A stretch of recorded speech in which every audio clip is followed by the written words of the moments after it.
Here in Montana, we bring you the latest with a jail breakout in Bighorn County, leaving 3 people who have escaped still at large. The incident happened around midnight on Friday. Those 3 who escaped are 34-year-old Anthony James Castro, 34-year-old Stephen Patty Ryan Caplet, and 25-year-old Andrew Leroy Parham. Now, continuing our coverage today, Yellowstone County Sheriff Mike Linder says he received a call around 11:20 p.m. on Friday night from Bighorn County.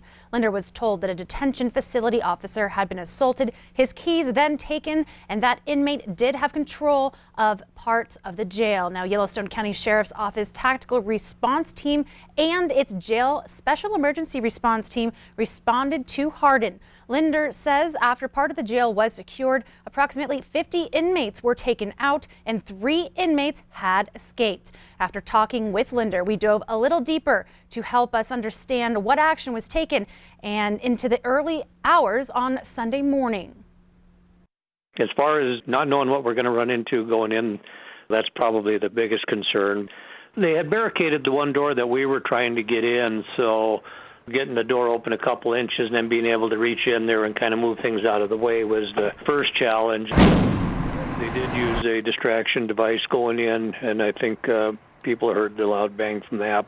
Once they were able to get the scene under control, the inmates began to cooperate. Well, we wanted to make sure that they didn't have any kind of contraband or anything like that with them coming out, so some of them had shirts on, some didn't. But the shoes, everything that could have possibly hidden contraband, they were taken out. The buses were heated.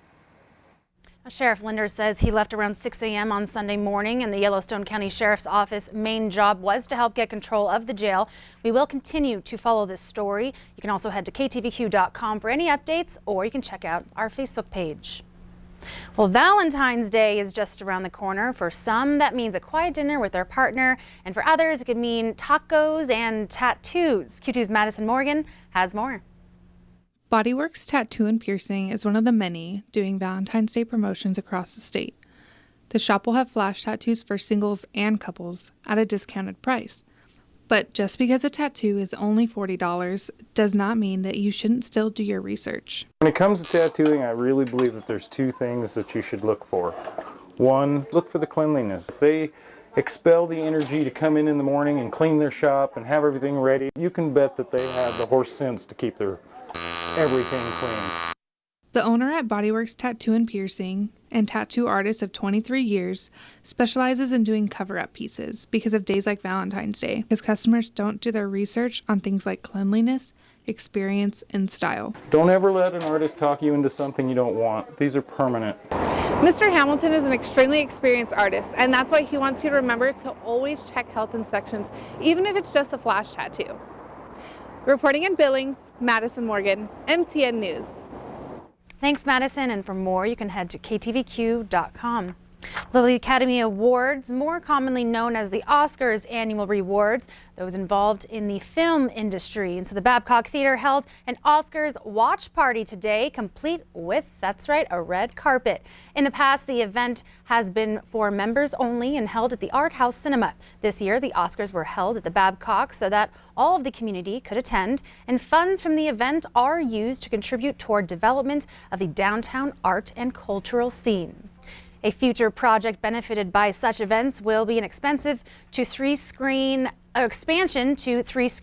at the Art House Cinema, as well as transformation featuring a pub. Sounds like fun.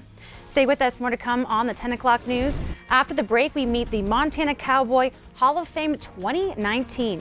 Later in sports, 3 years ago, this Billings girl had never picked up a gun in her life. Today, she competed in the U.S. Air Rifle Olympic Trials. They'll show you how coming up. You're watching MTN News with Zoe Zandora, Storm Tracker weather with Rob Griggs, and sports with Casey Conlon.